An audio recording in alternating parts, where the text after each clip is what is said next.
And joining us now in studio, Yanis Varoufakis, professor of economics at the University of Athens and author of The Global Minotaur, America, the True Origins of the Financial Crisis and the Future of the World Economy. And it's great to welcome you into our studio. How are you? It's a delight being here. Thank you very much. I want you, if you wouldn't mind, just to get comfortable for about a minute or so, because the last couple of weeks have been nothing short of astonishing in Greece, and we want to just bring everybody up to scratch, remind everybody what's happened, and then we'll chat. So, Michael, if you would, the last 13 days, here we go. October 22nd, Eurozone leaders negotiate a 50% loss on Greek government bonds under a plan to lower Greece's debt. The 31st, Papandreou, the Prime Minister, calls a referendum on the latest bailout without consulting European leaders. November 2nd, French President Nicolas Sarkozy and German Chancellor Angela Merkel tell Papandreou no more aid until Greece votes to meet its commitments to the Eurozone.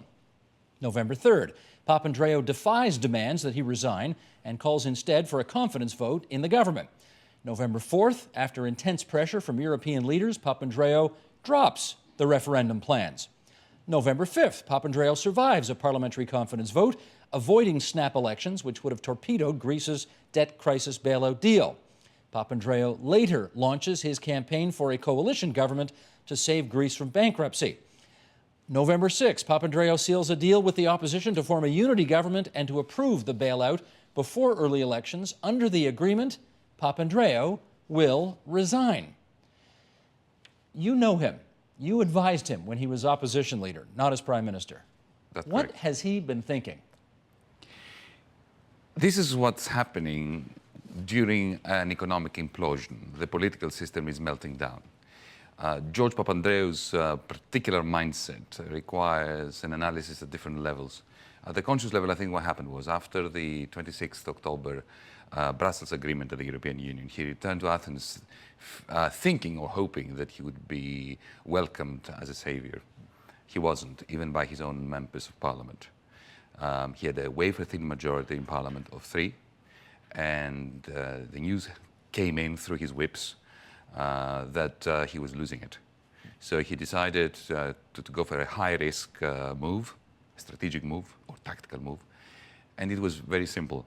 He was going to say to them, listen guys, to his members of parliament, to his deputies, give me a vote of confidence and don't worry about having to express the wrath of the Greek people in that chamber, parliamentary chamber, because I'm going to give the people the opportunity to express their own voice through a referendum. Was that his idea? I'm convinced that that's what it was at a conscious level. But at the subconscious level, I think Mr. Papandreou, for the last 2 years, has become a battered, disillusioned man. And he was, at the subconscious level, I insist on that, no intentionality involved, preparing the ground for falling on his sword heroically and making the exit that he's now making. And is it being played in Greece as a heroic falling on the sword? I'm giving up my position for the good of the nation? Wait another 2 weeks, and this is precisely how it's going to be portrayed by Papandreou and his entourage.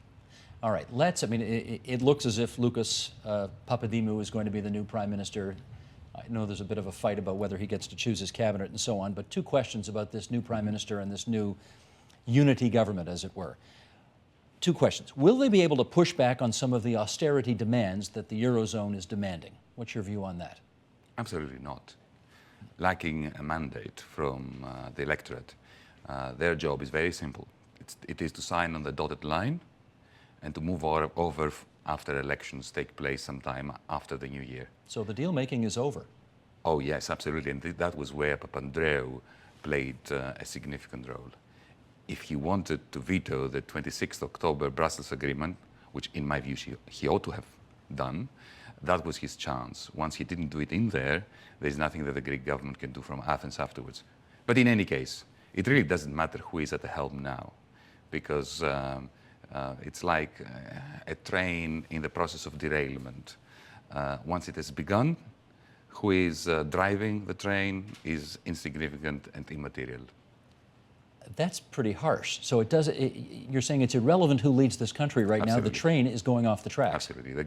The Greek social economy is comatose, and not even if God and his angels descended upon Greece and took over the reins, can Greece exit this vicious cycle.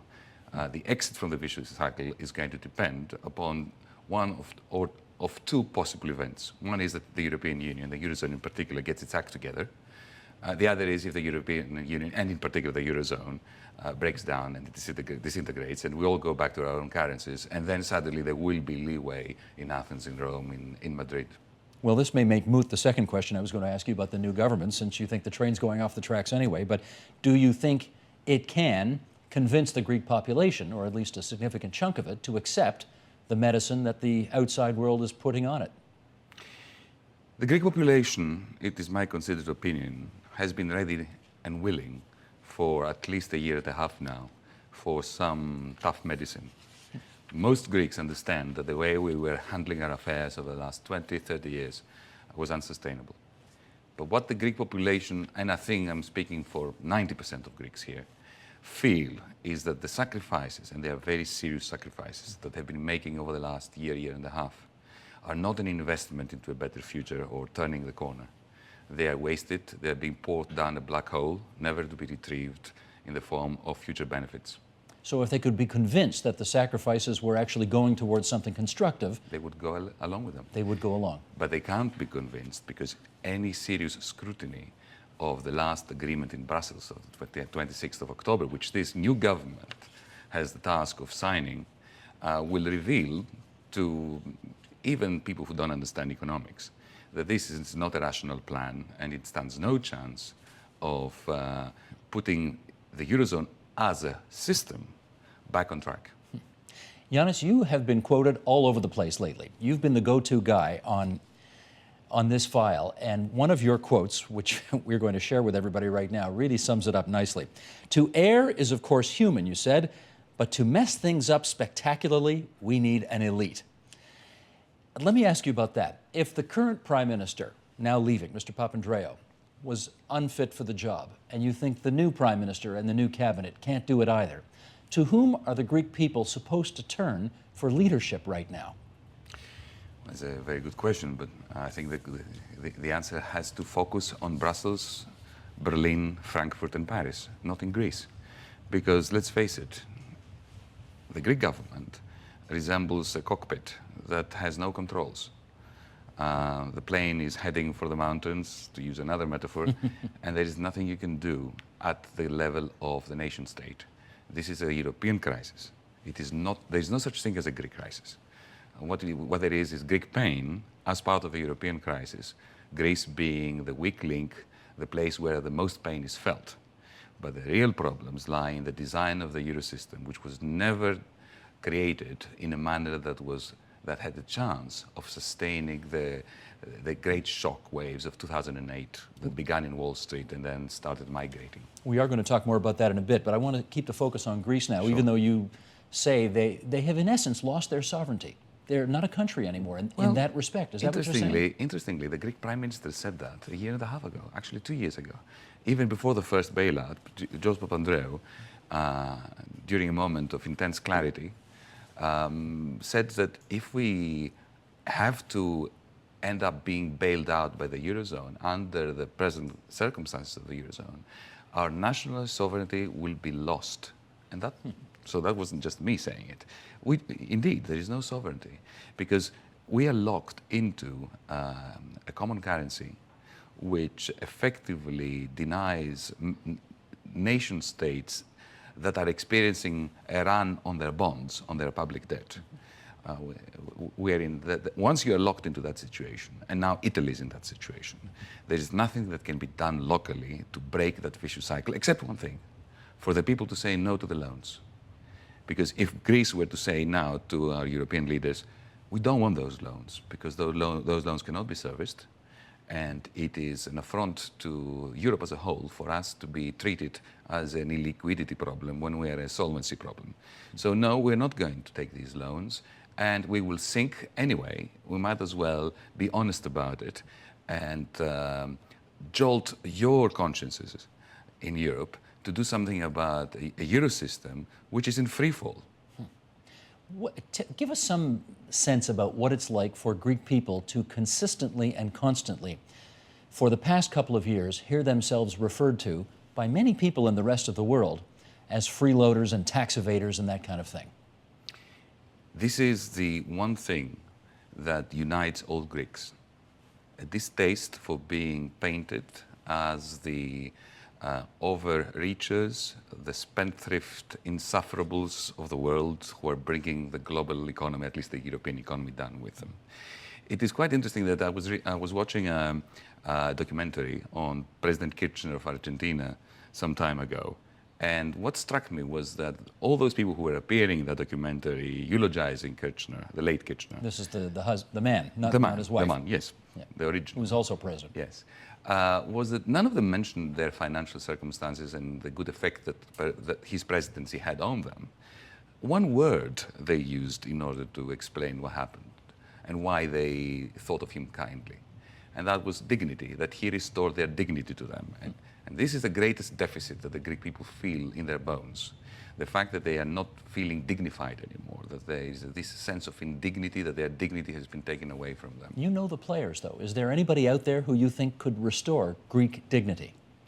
I think that there are very few politicians in Greece, active politicians, who have the guts, to put it bluntly, to do the only one thing that can restore dignity. And the only one thing that can restore dignity, as I said before, is to look into the eyes of Mrs. Merkel, look into the eyes of German hard-working taxpayers and say, no more loans to our government, because those loans are not being used in order to re-energize our Greek economy. They're being used in order to pay bankers. Right. Bankers are insolvent, and your money is being thrown into the black holes of a banking system that is insolvent. The result being that those zombie banks of the whole of the Eurozone are sapping your energy. We are comatose. Don't follow us down that road. A politician that says that, on behalf of the Greek people, to our Northern European brothers and sisters, would restore Greek dignity. I can't see such a politician emerging as a leader in our country, I'm afraid. Can I make a perfectly ridiculous suggestion here? You just said it. How about you? I think that academics are best suited to offering commentary and keeping a dialogue going with every single political school of thought. The moment somebody like me asks for people's votes, suddenly it's him against everybody else. And I don't think that will be serving my country best if at the moment, I have an open communications channel with almost every political party, from bankers to trades unions, from the left to the right. But the minute you get in, the moment you start campaigning, right, suddenly it's you against everybody else. And I don't think that it's not my style, and I would not be serving my country and Europe as well as I can just by being a commentator. I bet you've been approached, though. Yes. By? No comment. Okay, moving on. We've covered this story a lot on this program lately, and a couple of weeks ago, we had a professor from Simon Fraser University on named Andre Gerylimatos, and he talked about, well, you know what, I'll let the clip speak for itself, and then we'll come back and chat. Michael, roll the tape, please. What annoys people, and this is what's causing the upheaval in Greece, is the fact that the way Europe has evolved since the Second World War, Germany has become the industry of Europe. They build things, BMWs, refrigerators, furniture, you name it. These are much more expensive than products being made in China. The Greeks, because of the European Union, are forced to buy German goods. And they pay a premium for them, especially when it comes to military hardware. A, do you agree with what he just said? About military hardware, for sure. Yeah. Look at what has been happening since Greece was bailed out. The only expenditure, the only part of the budget that was not cut was the military budget. Now we're buying, as we speak, tanks from Germany, and we just bought 2 frigates from France, for God's sakes. Okay, is this known across Europe? I think so, yes. People know this. It was in The Guardian, the British newspaper, recently. It's in Der Spiegel. The Germans are very good at revealing all this quite sordid material. And it doesn't change anybody's opinion about what's going on right now? Opinions are changed. But it's one thing to change opinions, quite another to act on them. Okay, here's Michael Lewis from his new book, Boomerang. I want to read an excerpt of that and get you to comment.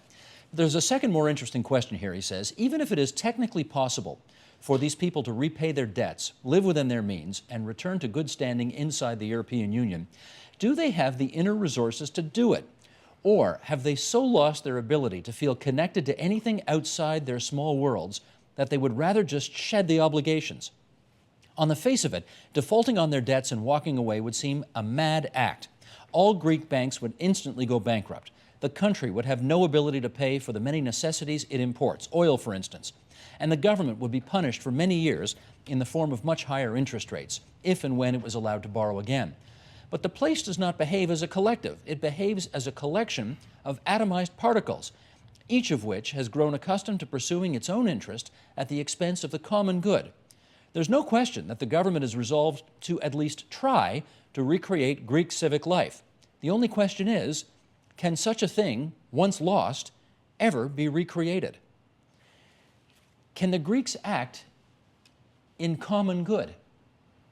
They certainly can. Look, Michael Lewis is a brilliant writer, and I enjoy reading his books and his articles in Vanity Fair immensely. And there are moments when I feel like applauding when I read extracts about my country, as well as about Iceland, about Wall Street, and so on and so forth. But he has this tendency of wanting to offer a complete story and to generalize. And especially the last paragraph that you read, I think that, if come to think of it, it applies to any people at any time. Had he been writing that particular paragraph about the conflict, the tug of war between the individual and the collective interests, it applies to the United States in 2008, indeed today, to Canada. It would apply almost everywhere. So Michael Lewis is an excellent writer, but let's not focus too much on what is effectively a generalization. He's right about getting out of the euro. Getting out of the euro would be catastrophic for Greece, until, of course, the euro ceases to exist. And then we will all get out. He's also right that repaying our debts is not a matter of will at the moment. It's a matter of ability. We are in a situation where the debt overhang is so huge, and the Greek economy is in such a downward spiral that even if every Greek man, woman, and child did nothing but work 24 hours a day in order to repay our collective individual and public debt, we simply couldn't do it. And when especially we're caught in a euro system that it is unraveling wherever we look, then you realize that it's a systemic crisis. It's not a matter of personal character, of national character, or collective public spiritedness. Yanis, let's finish up before we invite the others to join us on what you're calling your modest proposal. Because you do see a way forward. And I wonder if you just take a moment here to lay out what you believe to be the three main pillars of your modest proposal. Well, very briefly, Europe, the Eurozone is crumbling because we have three problems. The first one is an insolvent European banking sector where national governments supposedly look after, supervise, and recapitalize national, inverted commas, banks. National governments can't do that, and they won't do it because the politicians have too much of a cozy relationship with the bankers. So we have an insolvent banking sector which is operating like the Japanese banks were in the 1990s. So we need to unify this banking sector and recapitalize it involuntarily and aggressively in the way that happened in Sweden. We need something like a Euro top in American terms. The second thing we need is debt management, sovereign debt management at the European level. That's not necessarily to speak of fiscal transfers, of the Germans paying the debts of the Greeks. The European Central Bank has to play an active role here in becoming the borrower and lender of last resort. Since we don't have a federal treasury, the European Central Bank can easily issue its own bonds through which to cover the Maastricht-compliant part of European debt for the whole of the Eurozone. That is, the part of the debt that each member state of the Euro had the right to have. And charge member states in the long run for the repayment of these ECB bonds. And the third thing we need what I call a surplus recycling mechanism, a mechanism that takes surpluses from wherever they're being produced in Germany and invests them in profitable enterprises in the deficit regions so as to have aggregate investment directed in a way that firstly brings the whole of the Eurozone out of the recession and addresses the internal imbalances in the European Union. These are three things that, unless we do, the euro is history. Now, of course, we may choose, and this is the way we're moving towards turning the euro into history. But if we turn the euro into history. And it will happen simply because Germany at some point will reconstitute the Deutschmark and get out. It won't be that Greece gets out. If that happens, we will have a split in Europe between the countries which are effectively east of the Rhine, Germany, the Netherlands, Austria, Finland, perhaps Poland, Estonia, Slovakia. They will form a greater Deutschmark region. They're going to be buffeted by winds of recession because that new currency is going to outpace the Swiss franc, and Germany will lose many of its export markets. So there will be a deflationary effect in the north of Europe, a stagflationary effect in the rest of Europe. And don't forget that Europe is the largest economic bloc in the world. We consume 21% of the United States exports. We consume the largest, 120 billion worth of exports from Latin America. We are the greatest, most significant trade partner of China. Europe is perfectly capable of dragging the rest of the world for a third time in 100 years down a mire.